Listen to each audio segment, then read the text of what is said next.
Salmo 139. Salmo bem conhecido por nós, uma pérola das orações de Davi, a qual nós podemos meditar hoje. Mas antes de lermos esse salmo, eu gostaria de fazer algumas perguntas para você. O quanto você conhece sobre alguma coisa?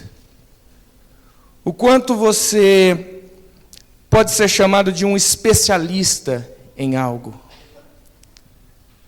Certamente nós temos pessoas aqui que são excelentes profissionais em alguma coisa, trabalham em algo e têm habilidades naquilo que talvez outras pessoas que façam a mesma coisa não têm tal habilidade. Nós chamamos esse tipo de pessoas de peritos. Alguém que é perito em algo. Alguém que ele se aprofundou tanto no conhecimento daquilo, a qual ninguém conhece tal área como ele. Mas nós vemos então que o Salmo 139 também quer nos apresentar o perito dos peritos. Nós vamos ler aqui sobre esse Deus, a qual é perito dos peritos em você. O quanto Ele te conhece, o quanto Ele se aprofunda em te conhecer, o quanto Ele é especialista na sua maior criação, o ser humano. Leamos então Salmo 139, a partir do verso 1. Senhor, Tu me sondas e me conheces. Sabes quando me sento e quando me levanto. De longe conhece os meus pensamentos. Observas o meu andar e o meu deitar, e conhece todos os meus caminhos. A palavra ainda nem chegou à minha língua, e Tu, Senhor, já conheces toda. Tu me cercas por todos os lados e pões a Tua mão sobre mim. Tal conhecimento é maravilhoso demais para mim. É elevado que não o posso atingir. Para onde me ausentarei do Teu Espírito? Para onde fugirei da Tua face? Se subo aos céus, lá estás. Se faço a minha cama no mais profundo abismo, lá estás também. Se tomo as asas da alvorada e me detenho nos confins dos mares, ainda ali a Tua mão me guiará e a Tua direita me susterá. Se eu digo, as trevas com certeza me encobrirão e a luz ao redor de mim se fará noite, até as próprias trevas não te serão escuras. E a noite é tão clara como o dia. Para ti, as trevas e a luz são a mesma coisa. Pois Tu formaste o meu interior, Tu me teceste no ventre da minha mãe.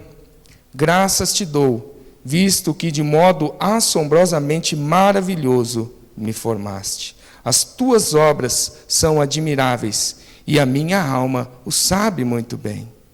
Os meus ossos não Te foram encobertos quando no oculto fui formado e entretecido, como nas profundezas da terra. Os Teus olhos viram a minha substância ainda informe, e no Teu livro foram escritos todos os meus dias, cada um deles escrito e determinado, quando nenhum deles ainda existia. Que preciosos para mim, ó Deus, são os Teus pensamentos, e como é grande a soma deles! Se os contasse, seriam mais do que os grãos de areia. E ainda assim, quando acordo, estou contigo. Como eu gostaria, ó Deus, que acabasses com os perversos. Afastem-se, pois, de mim, homens violentos. Eles se rebelam contra Ti, e como Teus inimigos falam coisas ruins. Acaso não odeio os que Te odeiam, Senhor?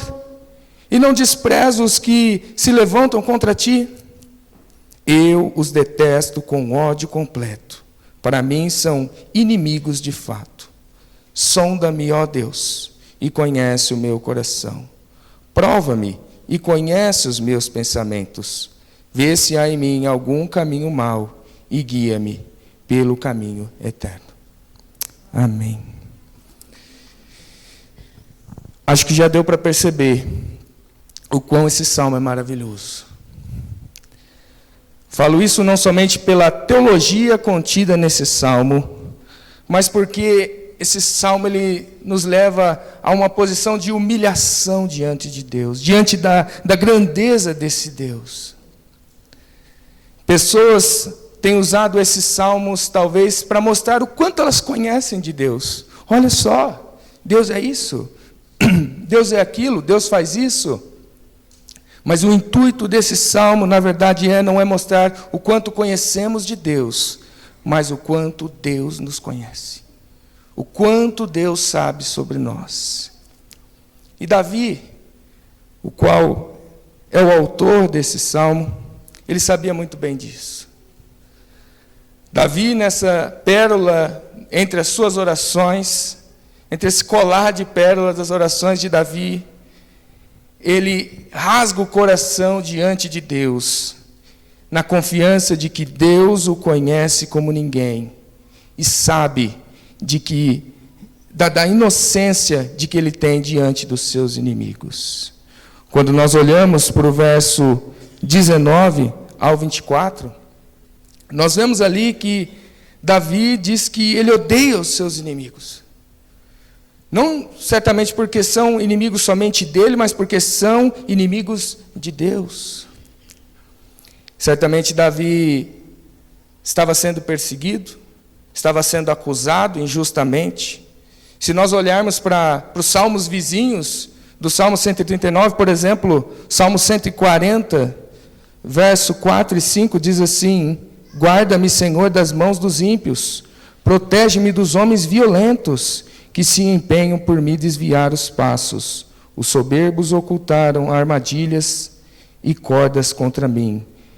Estenderam uma rede à beira do caminho, armaram ciladas contra mim. Certamente, Davi estava sendo perseguido. E ele faz essa oração com o intuito de dizer: Senhor, me sonda. De fato, sonda se eu tenho alguma culpa no cartório. Se eles estão sendo justos contra mim em fazer essas acusações ou essas perseguições. Então Davi faz essa oração maravilhosa nesse intuito, no intuito que Deus o absolvesse, no intuito de fortalecer a sua fé e ver o quanto ele era guiado, protegido por Deus, porque Deus o conhece intimamente e não o deixaria perecer. Na estrutura, então, desse texto, os pensamentos de Davi nessa oração podem ser divididos em pelo menos 4 partes. Nós vamos ver dos versículos 1 a 6, o Deus que tudo vê. Os versículos de 7 a 12, o Deus inescapável. Versículos de 13 a 18, o Deus criador. E versículos de 19 a 24, o Deus que vinga e que guia. Começamos então aí do verso 1 a 6.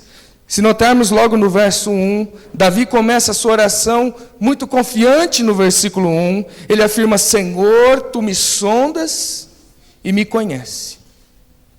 A palavra sondar aqui, ela tem um significado de cavar fundo.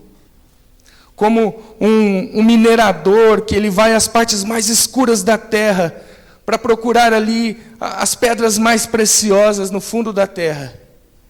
Davi está querendo que Deus faça isso com ele. Sonda-me, Deus, vasculha, vê se há em mim alguma culpa, vê se tem algo que eles podem me acusar, sonda-me profundamente, cava meu coração.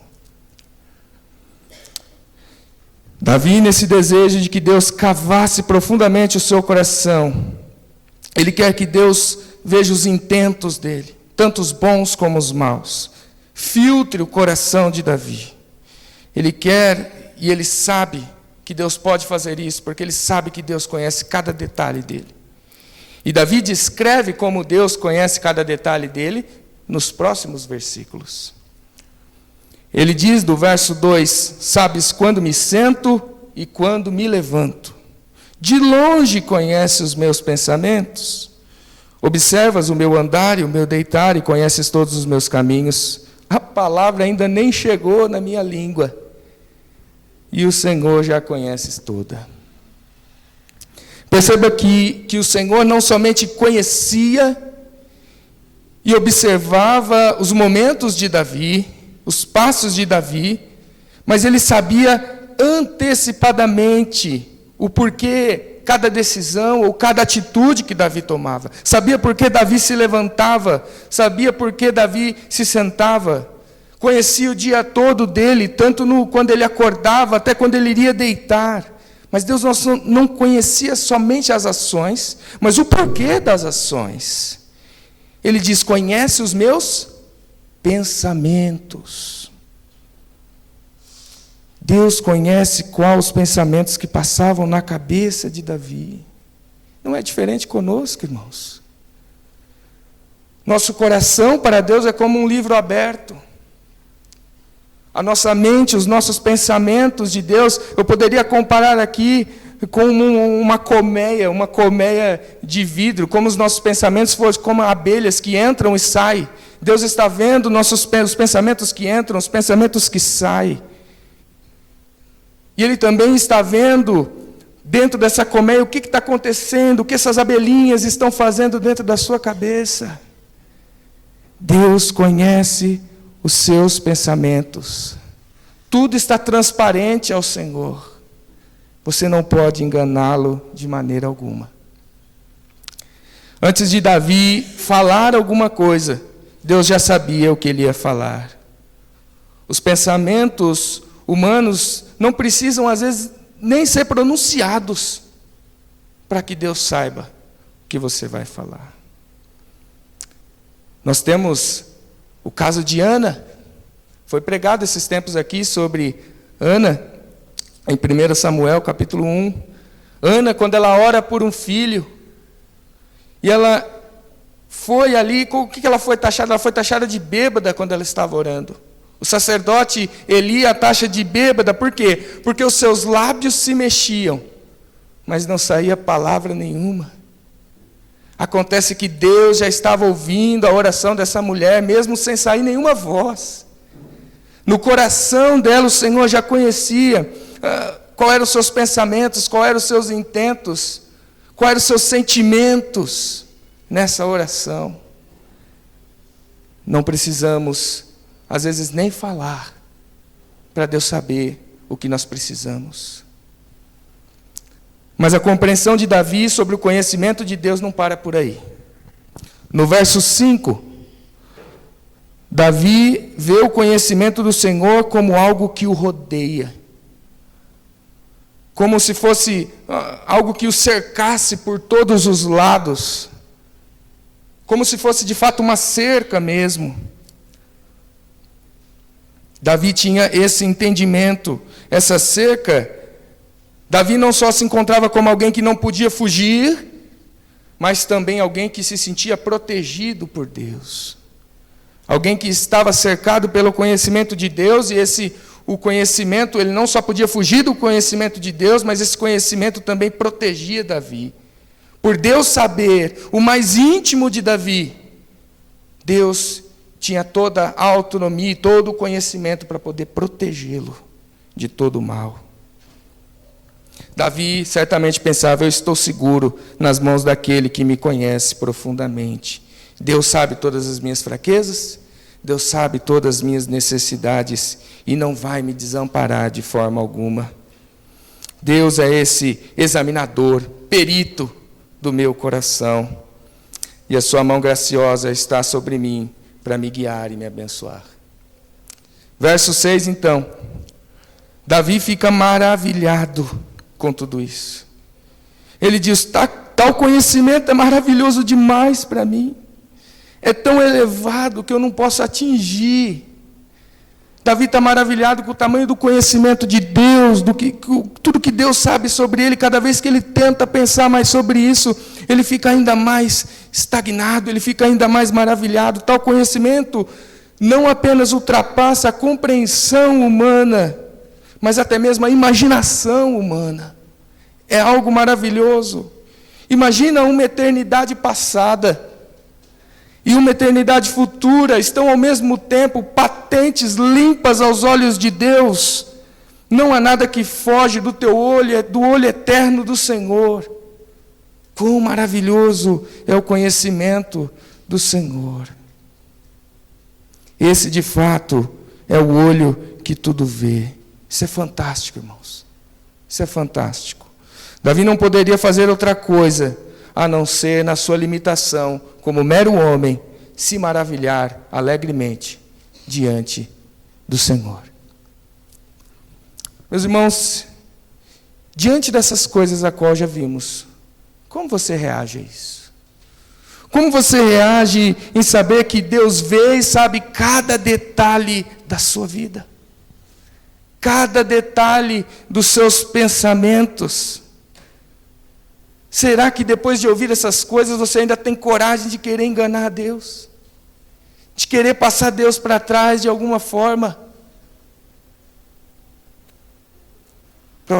Provavelmente no nosso coração pecaminoso é capaz que ainda tentemos fazer isso. Mas não vamos conseguir. Ninguém faz Deus de bobo. Será que ainda não entendemos que somos plenamente conhecidos do Senhor? Nossos pecados, nossas angústias, nossas palavras, mesmo que elas ainda nem tenham chegado à nossa boca, os nossos pensamentos. Quantas pessoas falam, eu não falo mal de ninguém. Mas talvez pensa mal de alguém.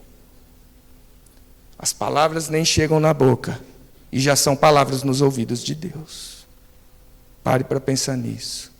Reflita sobre como você pensa do seu irmão. Por mais que você não fale, seus pensamentos soam como palavras no ouvido de Deus. Ele nos sonda, cavucando profundamente, conhece todas as nossas situações. Sua vida, como eu disse, é um livro aberto diante de Deus. Mas parando para pensar nisso, é bom que seja assim.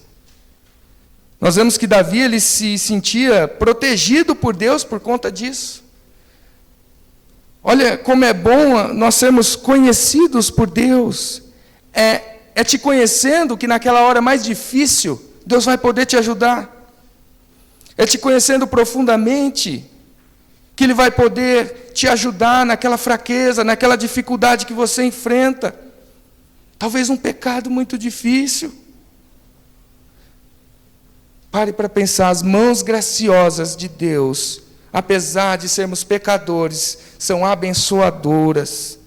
Deus estende as suas mãos sobre nós, por meio do sacrifício de Jesus Cristo. Isso é maravilhoso. Isso é maravilhoso. Queridos, esse conhecimento e graça são elevados demais para nós. Nós não conseguimos chegar ao cume da cruz e entender de fato o quão amor foi derramado por nós, querida igreja. A nossa atitude tem que ser como a de Davi. Eu não mereço isso. Eu me prostro diante do Senhor com tamanho conhecimento, com tamanha grandeza, com tamanho amor, em sondar o meu coração e ver que meu coração é tão corrupto, que meu coração ainda é tão pecaminoso, e ainda estender as mãos, enviando o seu Filho Jesus para me resgatar. Isso é demais para mim. É impensável. É graça demais. É amor demais. E com isso nós temos que nos sentir de fato confiantes. Confiantes e protegidos por aquele que julga e guia retamente as nossas intenções e necessidades. Louvado seja esse Deus. Entramos então no nosso segundo ponto aqui da mensagem, versículos de 7 a 12, o Deus inescapável. Davi começa o versículo 7 da seguinte maneira: para onde me ausentarei do teu espírito? Para onde fugirei da tua face? A ideia aqui não é que Davi quer fugir de Deus. Até nós vimos que no versículo 5 ele se sente protegido por Deus. Por que ele gostaria de fugir do Senhor? Não é isso que Davi pretende, mas muito pelo contrário. Ao se maravilhar com a grandeza do conhecimento de Deus, Davi continua elevando seus pensamentos. Ele fala: imagina se eu tentasse, não que eu quero, mas imagina se eu tentasse fugir desse Deus. Eu nunca conseguiria. Ele reflete sobre essa presença de Deus a qual ele não pode escapar, concluindo que não importa aonde ele vá, Deus lá vai estar. Lembrando que, acho que é importante falarmos aqui que essa questão de Deus estar em todo lugar, não quer dizer que Deus é todas as coisas. Isso é uma heresia chamada de panteísmo. Pan vem do grego todos, ou todas as coisas, e theos, Deus. Então, Deus está em todas as coisas. Não é isso o que o salmista está dizendo. Deus não está na sua criação, no sentido de que Deus é a árvore, Deus é a cadeira, Deus é o púlpito, não. Mas Deus se encontra no meio da sua criação. A palavra de Deus vai falar que Jesus passeia no meio da sua igreja. Então é nesse sentido que Davi está refletindo que o Senhor está em todos os lugares, não que Ele é todas as coisas. As duas perguntas no versículo 7 são paralelismos hebraicos que significam a mesma coisa. Davi está querendo dizer a mesma coisa com essas duas perguntas. Ambas são perguntas retóricas que comunicam como Davi pode se esconder da presença de Deus? E a resposta é: ele não pode. Ele não pode. Um filósofo pagão, certa vez, disse a um cristão: onde está Deus? E o cristão então respondeu: olha, te respondo com outra pergunta. Acho que a primeira pergunta deveria ser: aonde ele não está? Deus está em todos os lugares. Verso 8 e 9, então, Davi nos mostra isso usando exemplos extremos, tanto na vertical como na horizontal. Na vertical, no verso 8, se você acompanhar comigo, ele diz: se subo aos céus, lá estás. Se faço a minha cama no mais profundo abismo, lá estás também. Abismo aqui, a palavra no original é Sheol, ela significa sepultura, significa morte. O que Davi está querendo dizer: ainda que eu repouse na morte ou no mundo dos mortos, lá tu está, Deus. Lá tu está, Senhor. Ainda que eu suba no mais alto dos céus, que eu pegue um foguete e vá para a galáxia mais distante, ainda lá tu está, Deus. Ainda que eu suba nos céus, até o terceiro céu, como o apóstolo Paulo, é ali que de fato o Senhor está, Deus. Essa é a reflexão de Davi. Ele sabe que essas profundezas do Senhor, não há dimensão para a presença de Deus. Ele sabe que lá Deus está. E ele também faz uma reflexão para nós então na horizontal. Versículo 9, ele fala: se tomo as asas da alvorada. A alvorada aqui é o amanhecer que acontece no leste, onde nasce o sol. E ali ele se detém, ou seja, ele habita nos confins dos mares. Na geografia israelita, os confins dos mares, principalmente o mar da Galileia, ficava ali a oeste. Então, ele está dizendo o seguinte: não adianta, se eu corro para um lado do mundo, lá tu estás. Se eu corro para o findar do outro lado do mundo, lá tu estás. Não importa aonde o sol nasce, não importa aonde o sol se põe, não tem para onde eu fugir, lá tu estás. Então, dentro desses extremos verticais e horizontais, no verso 10, vemos que Deus não somente está presente, mas novamente nós vemos as mãos graciosas de Deus, assim como nós vimos do verso 5. Essas mãos que estão guiando e sustentando poderosamente Davi, não importa onde ele vá. Verso 11 a 12. Olha o que diz. Se eu digo, Davi dizendo, se eu digo, as trevas com efeito me encobrirão, e a luz ao redor de mim se fará noite, até as próprias trevas não te serão escuras. As trevas e a luz são a mesma coisa para ti. Nem mesmo, queridos, a possibilidade, se Davi tivesse a possibilidade de transformar luz em escuridão para poder se esconder de Deus, isso não ia ajudar Davi. Porque escuridão e luz para Deus, ele diz, são a mesma coisa para mim. Não adianta, não tem diferença isso para mim entre trevas e luz. Justamente porque o próprio Deus é luz. Se Davi tentasse se encobrir na escuridão, Deus estando lá, se ele é luz, não há trevas, não há escuridão para Deus. 1 João, capítulo 1, verso 5, vai dizer que Deus é luz e nele não há treva alguma. Gênesis, capítulo 1, de 3 a 5, nós sabemos que Deus diz lá que ele é o criador da luz, ele diz, haja luz. E a luz então vem à existência. Quando nós olhamos essa questão de querer fugir de Deus, não temos como nos lembrar de um profeta fujão. Quem não se lembra de Jonas? Jonas, ele tentou fugir de Deus, Deus pediu para que ele fosse até Nínive e pregasse aos ninivitas, e ele tenta fugir do Senhor, e ele quis ir para onde? Ele vai para um porão escuro de um navio. Ali Deus não vai me ver. Ali Deus não vai me encontrar. Eu estou seguro em um porão escuro de um navio. Não, Jonas. Deus permite ali que Jonas fosse lançado no mar. Jonas mesmo pede para que fosse lançado no mar, e talvez ele pensasse, no mar Deus não vai conseguir me encontrar. Eu vou conseguir me esconder do Senhor. Deus ainda permite que Jonas fosse engolido por um grande peixe. E ali Jonas ficou totalmente na escuridão. Jonas desceu ali ao abismo. E até ali a presença de Deus estava. Porque milagrosamente nós vemos que depois Jonas foi vomitado por esse grande peixe à beira da praia. Deus traz a luz em meio à escuridão de Jonas. Não há como se esconder desse Deus. Abram suas Bíblias em Jeremias, capítulo 23, verso 23. Jeremias 23, 23.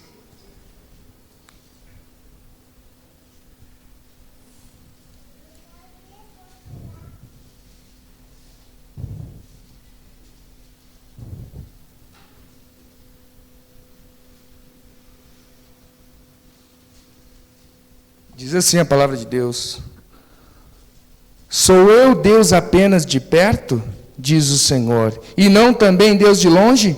Pode alguém se ocultar em esconderijos, de modo que eu não o veja? Diz o Senhor. Não encho eu os céus e a terra? Diz o Senhor.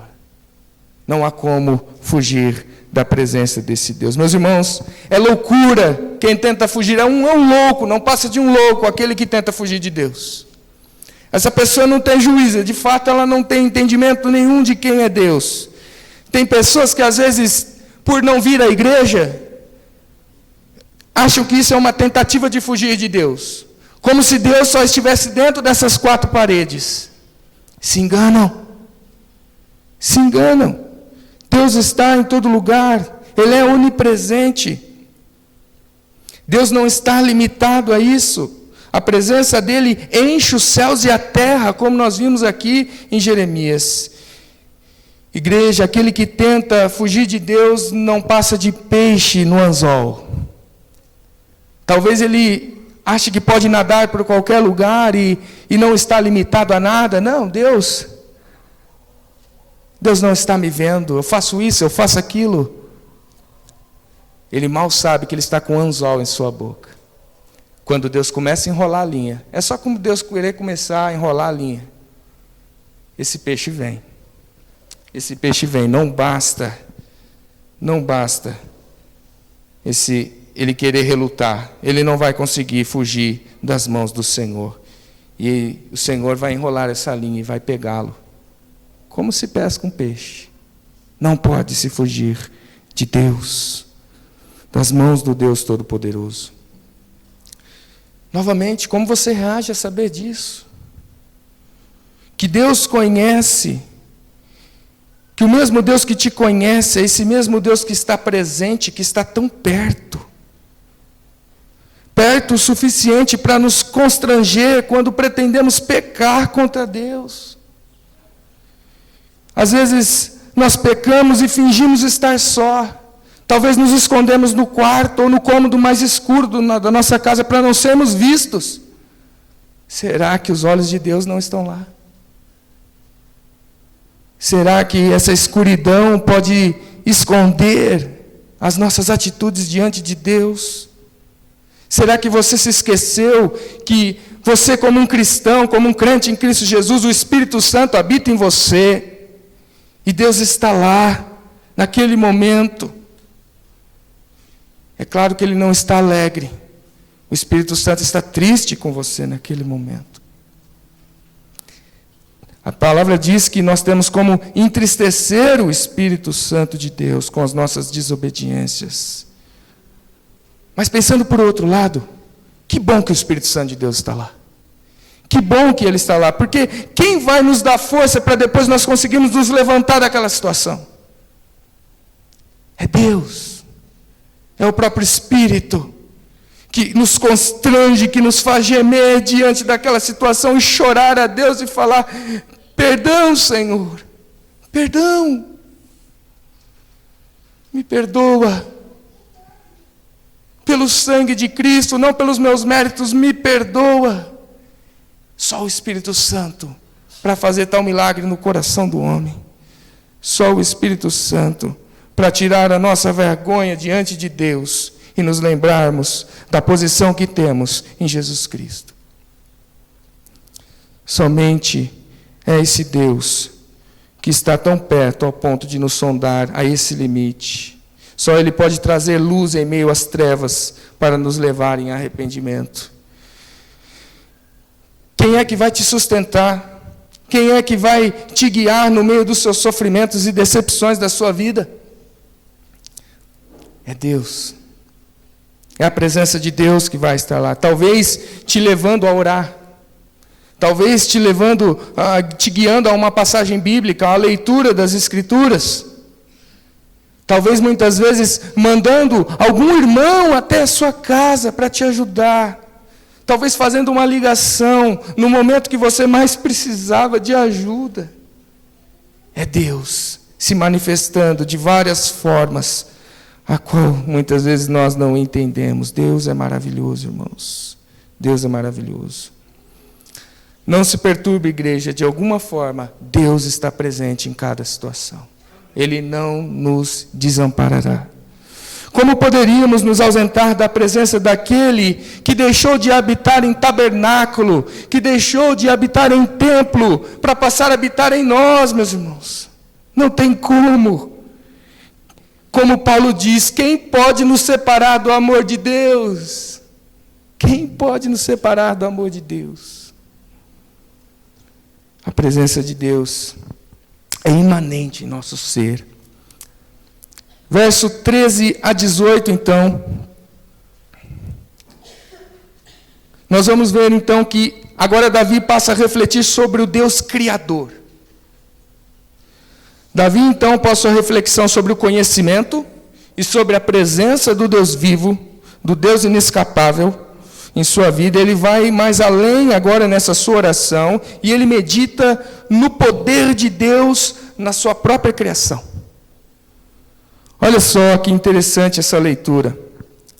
Leamos aqui do verso 13 e 16 novamente.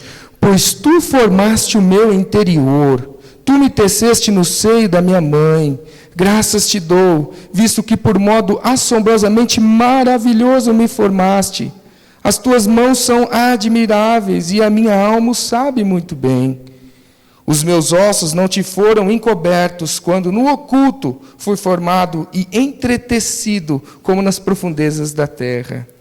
Os teus olhos me viram a substância ainda informe, e no teu livro foram escritos todos os meus dias, cada um deles escrito e determinado, quando nenhum deles ainda havia.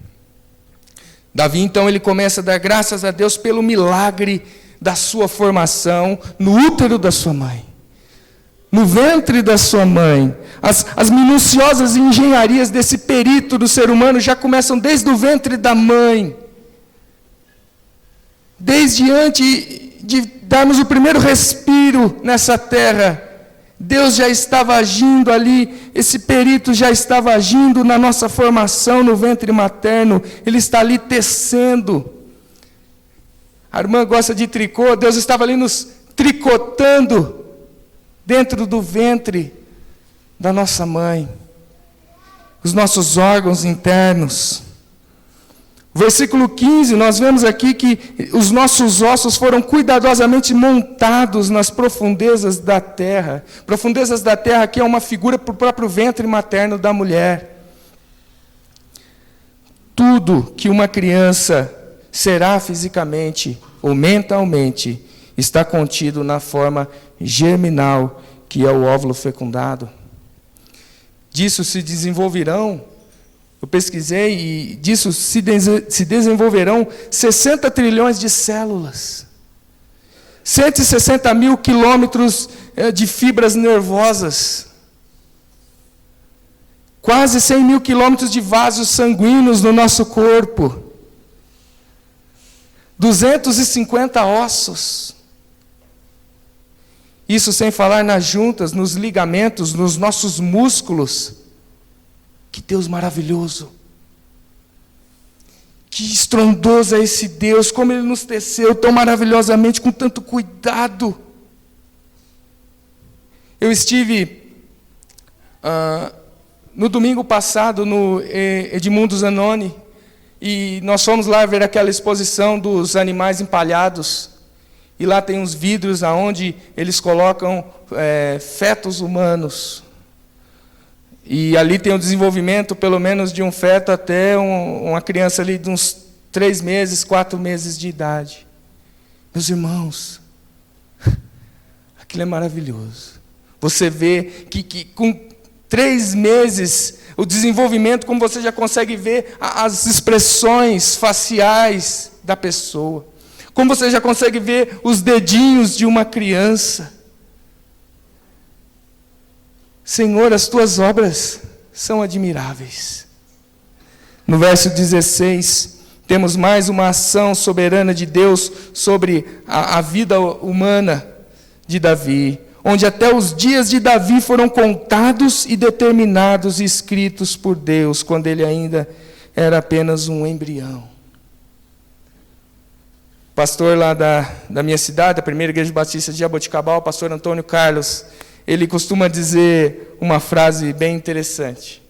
Ele fala: Alexandre, ninguém vai de véspera.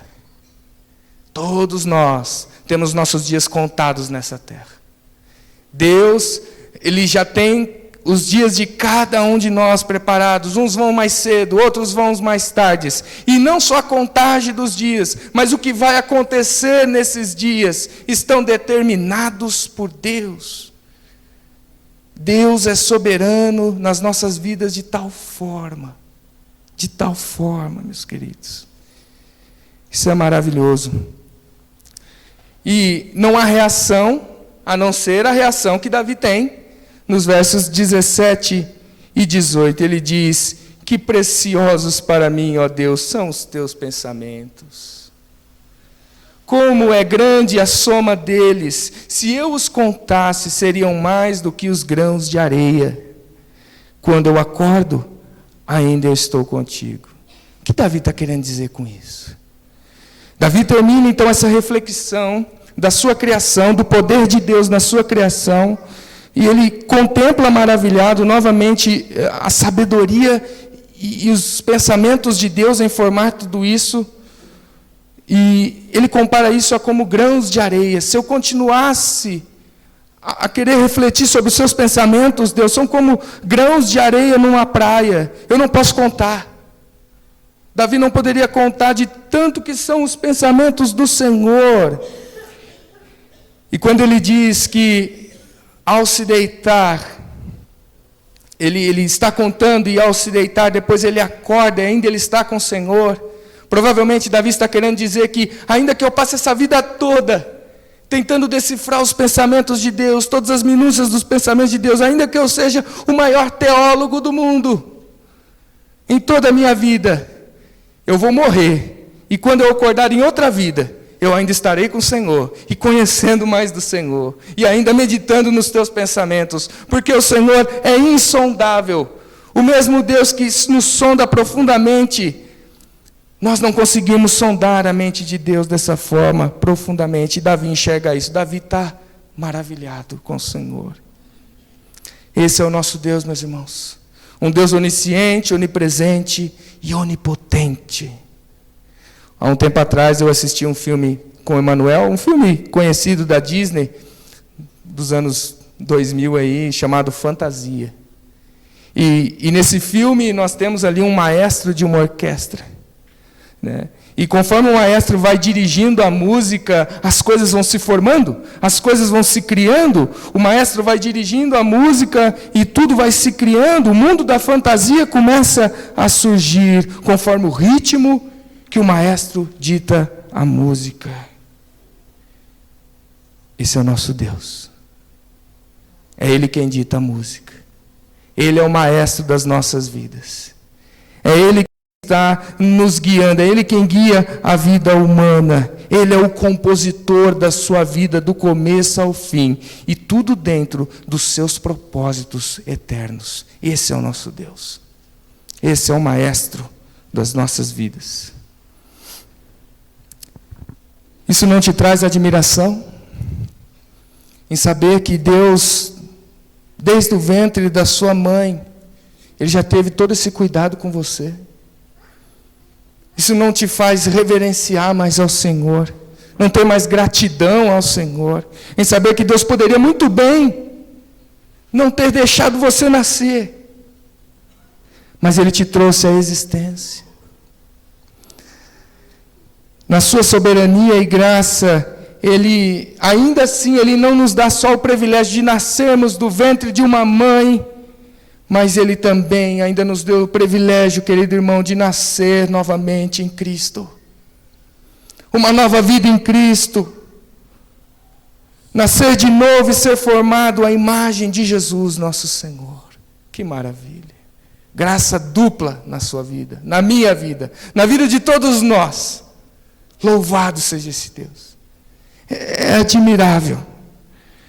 Pessoas podem, com tamanha ignorância e maldade e crueldade, desprezar o milagre da vida humana, de um feto dentro do ventre da mãe. Eles podem desprezar um pequenino.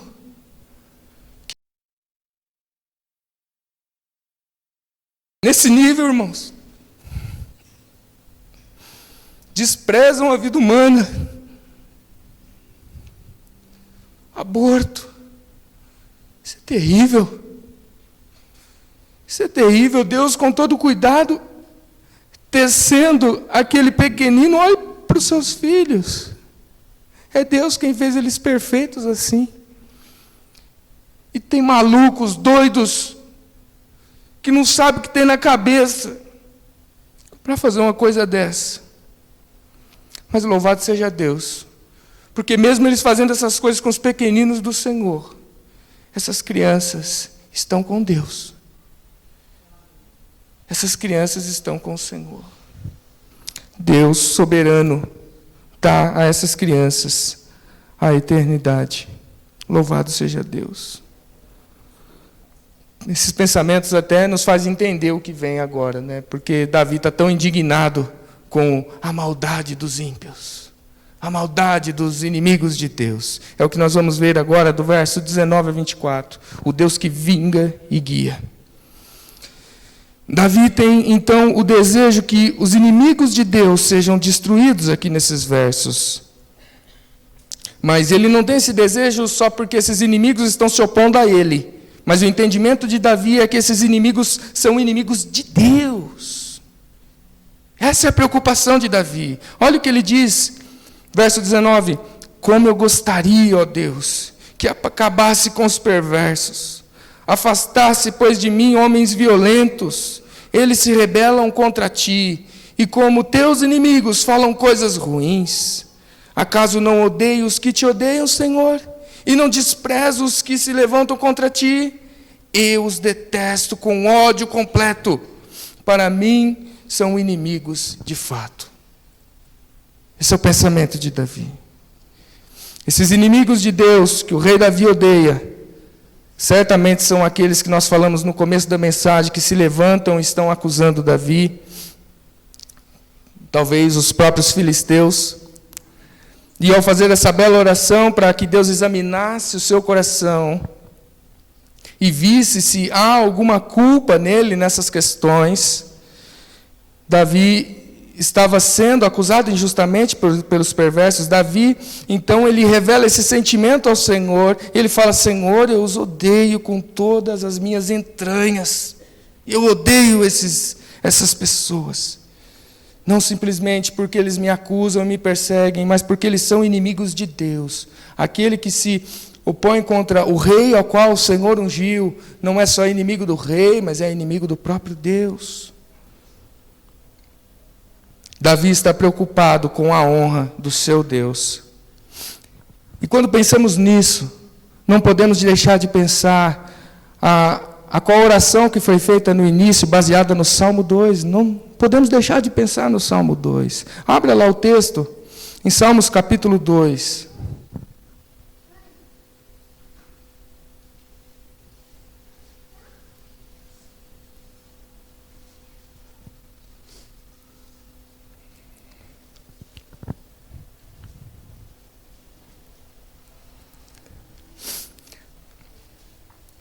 Nesse capítulo nós vemos a relação entre o Senhor e o seu rei ungido contra os inimigos. No versículo 2, ele vai dizer que os reis da terra se levantam e as autoridades conspiram contra o Senhor e o seu ungido. E ainda no capítulo 2, versículo 9, foi dito que o ungido vai fazer o quê? Ele vai punir esses opressores, esses malvados, esses inimigos com vara de ferro. Vai quebrar esses inimigos e despedaçará os inimigos. Coisa que não aconteceu com nenhum rei de Judá, da linhagem de Judá. Eles não conseguiram atingir isso plenamente. Não foi possível. Eu falei todos os reis de Judá, mas exceto um. Nosso Senhor Jesus Cristo. Davi, ele age como esse tipo de rei ungido do Salmo 2, a qual tem o desejo de vingança. Nós vemos aqui, sim, ele odeia esses homens porque eles odeiam a Deus. Mas Davi também não cumpriu plenamente isso. Nós vemos que, de fato, o rei justiceiro de Deus é o Senhor Jesus. 1 Coríntios capítulo 15, verso 24 e 26 vai dizer assim: E então virá o fim, quando ele entregar o reino ao Deus e Pai, quando houver destruído todo principado, bem como toda a potestade e poder, porque é necessário que ele reine até que tenha posto todos os inimigos debaixo dos seus pés. O último inimigo a ser destruído é a morte. Quem vai fazer isso? Jesus Cristo. Jesus Cristo. Ele é o rei que já veio e que virá e destruirá todos os inimigos do Pai. E juntamente, não são só inimigos do Pai, mas também nossos inimigos. É Jesus que fará justiça. Mas aqui tem algo importante a nós lembrarmos. Que nós só não estamos iguais a esses inimigos de Deus hoje, por conta de graça, por conta de misericórdia do Senhor. Nós devemos lembrar que nós éramos iguais ou até piores, ou com potencial para ser igual ou até piores do que essas pessoas. Mas Cristo nos alcançou. O amor de Deus nos alcançou. Todo cristão um dia esteve na posição de inimigo de Deus e merecíamos também esse dia de juízo que virá sobre os inimigos de Deus e esse castigo. Mas, por fé em Cristo Jesus, pela graça, pela misericórdia, nesse reino, Messias Jesus Cristo, nós podemos ser perdoados. Justamente porque esse Messias e esse Rei Jesus Cristo, Ele se fez inimigo no nosso lugar, inimigo de Deus no nosso lugar. Era para nós termos sofrido tudo que Ele sofreu naquela cruz. Nós, como os inimigos, pecadores, blasfemadores do nome de Deus. Mas Jesus se coloca lá como Ele, tomando o castigo dos inimigos do Senhor. Isso é maravilhoso. Isso é graça. Isso é misericórdia. Foi Jesus que na cruz tomou essa posição e recebeu a ira, o castigo que era para vir sobre nós. Foi derramado sobre Ele. Jesus não só tomou a ira do nosso castigo, mas na cruz Ele também derrotou os nossos maiores inimigos. Não temos mais a culpa do pecado. O diabo já tem sua sentença. Ele pisou a cabeça da serpente na cruz. Também ali foi derrotado a morte. O que Jesus vai fazer naquele grande dia é só o desfecho. É só o desfecho final. É tomar posse daquilo que já foi realizado na cruz do Calvário. Louvado seja o nosso Deus por isso. Querida igreja, isso nos mostra que devemos amar tudo que Deus ama, mas também odiar tudo que Deus odeia. Essa é a posição de um cristão.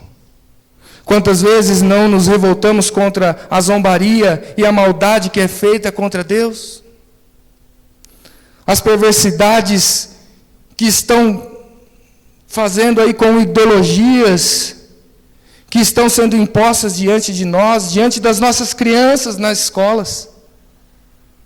Isso nos revolta. Estão desonrando não somente a nós como seres humanos, mas estão primeiramente desonrando a Deus. É a Deus, porque Deus estabeleceu o princípio da natureza da família, da natureza do sexo masculino, do sexo feminino. É Deus. E eles estão querendo mudar aquilo que Deus fez. Se rebelam contra nós? Ou se rebelam contra o próprio Deus? Contra o próprio Deus, certamente. Primeiramente, contra o próprio Deus. Esses estão progredindo na posição de inimigos de Deus. E é justo nós possuirmos essa ira santa diante dessas pessoas. E orarmos para que Deus, de fato, faça justiça. Não é errado. Deus, faça justiça em meio a tanta injustiça. Não é contra nós simplesmente, ó Deus, mas devemos ter o sentimento de Davi. Senhor, é contra o Senhor que eles estão fazendo essas coisas. O Senhor não está vendo? A gente falou hoje de manhã sobre Abacuque. O quanto Abacuque ficou indignado, porque Deus, você não está vendo as injustiças? Está ferindo o seu caráter, Senhor, seu caráter santo. Será que você não está vendo? Nós devemos sim ter esse sentimento, porque os ataques são feitos contra o próprio Deus. Mas também devemos nos lembrar que a ordem do Senhor é para que não lutemos contra a carne, nem contra o sangue. Ou seja, não lutarmos contra os seres humanos, mas sim oremos, não só no sentido de que o Senhor faça justiça, mas orarmos também para que, pela graça, eles se convertam. Essa também deve ser a nossa oração. Orar por aqueles que nos perseguem, orar para que o Evangelho alcance essas pessoas, apesar de todas as maldades que elas fazem contra nós, contra Deus. Lembrarmos que o nosso inimigo não são os seres humanos, mas nosso verdadeiro inimigo é espiritual, é Satanás, é seus demônios, é a luta diária a qual nós temos contra o pecado, contra o nosso velho homem, contra o sistema desse mundo, a qual é orquestrado pelo príncipe das trevas, Satanás. Essa é a nossa maior luta. Essa é a nossa maior luta. Satanás tenta todo dia atacar o caráter do nosso Deus, todos os dias. Devemos nos lembrar e nos alegrar, porque nós sabemos que há essa promessa da plena justiça do Senhor na vinda do seu ungido, que breve voltará, e de fato ele é esse vingador, que de uma vez por todas esmagará toda espécie de inimigo de Deus. Romanos 12, capítulo 12, verso 19, Paulo, citando a fala de Deus, uma fala de Deus na lei, ele diz, como Deus dizendo em Êxodo, se eu não me engano, a mim pertence a vingança, eu é que retribuirei, diz o Senhor. Há uma frase que eu ouvi que eu nunca me esqueço, irmãos, a frase é essa: quem não acredita em um Deus de vingança, faz vingança com as próprias mãos. Quem não acredita em um Deus de vingança, costuma fazer vingança com as próprias mãos. Nós temos que saber que é o Senhor, é que é o nosso braço forte. Nós temos que saber que é o Senhor, é quem faz justiça por nós. Porque todas as vezes que nós queremos fazer justiça com as nossas próprias mãos, não depositamos a nossa confiança no Senhor. Esse é o nosso Deus, um Deus de justiça. E então, para terminarmos, Davi também termina o Salmo, assim como ele começou, verso 23 e 24. Sonda-me, ó Deus, e conhece o meu coração. Prova-me e conhece os meus pensamentos. Vê se há em mim algum caminho mau e guia-me pelo caminho eterno. Por fim, então, Davi termina como ele começou, pedindo para que o Senhor investigasse o seu coração ali profundamente, a fim de descobrir se ele estava seguindo algum caminho mau. Certamente, Davi estava querendo que Deus o avaliasse para que ele não só seguisse um caminho mau, mas que as suas orações também fossem sempre preocupadas com Deus. Senhor, não deixe que eu ore nesse sentido, imprecatório pelos meus inimigos, no sentido de querer me defender. Sonda o meu coração, Deus. Me conhece. Vê que se os meus motivos são justos. Vê se a minha oração é digna. Vê se de fato eu estou preocupado mais comigo do que com a glória do Senhor. Essa é a oração de Davi. Davi quer saber se de fato as suas preocupações são lícitas e são de fato direcionadas a Deus. E como ele faz no verso 5 e no verso 10, ele enfatiza novamente as mãos guiadoras e protetoras de Deus em sua vida. Ele pede para que Deus o guie pelo caminho eterno, ou seja, um caminho de justiça. Davi não quer ser como seus inimigos que andam na injustiça. E para ter um caráter digno, querida igreja, para ter um caráter digno, ele sabe que ele depende das mãos de Deus, o guiando, das mãos de Deus, o abençoando, das mãos de Deus, sondando e retirando aquilo que não agrada. Queridos, para terminarmos então, nunca deixe de se examinar diante de Deus. Essa talvez é a maior lição que você pode tirar aqui. Nunca deixe de se examinar diante de Deus. Coloque-se à prova. Faça como Davi. Ore como Davi. Sonda-me, Deus. Sonda-me. Senhor, cavuca meu coração. Penetra meu coração.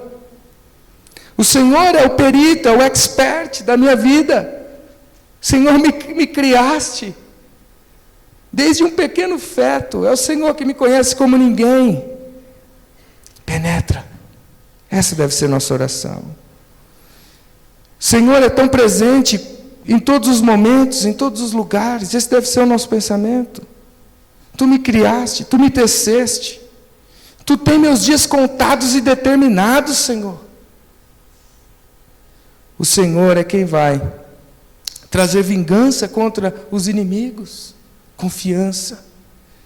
Tu és tão maravilhoso e justo, ó Deus. Por isso, prova-me. Prova-me, Senhor. E me conhece e vê se há em mim um caminho mau. A palavra provar aqui, ela tem o sentido de purificação. É como se Davi estivesse pedindo: Senhor, purifica-me pelo fogo. Purifica-me. Tira os metais ruins do ouro puro. Purifica-me. Assim como a fornalha atesta os metais, o nosso desejo também deve ser provado por Deus dessa forma, a fim de que toda a impureza seja removida das nossas vidas.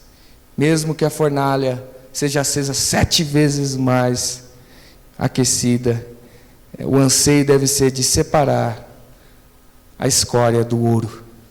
Esse deve ser a nossa oração e nossa avaliação diante de Deus.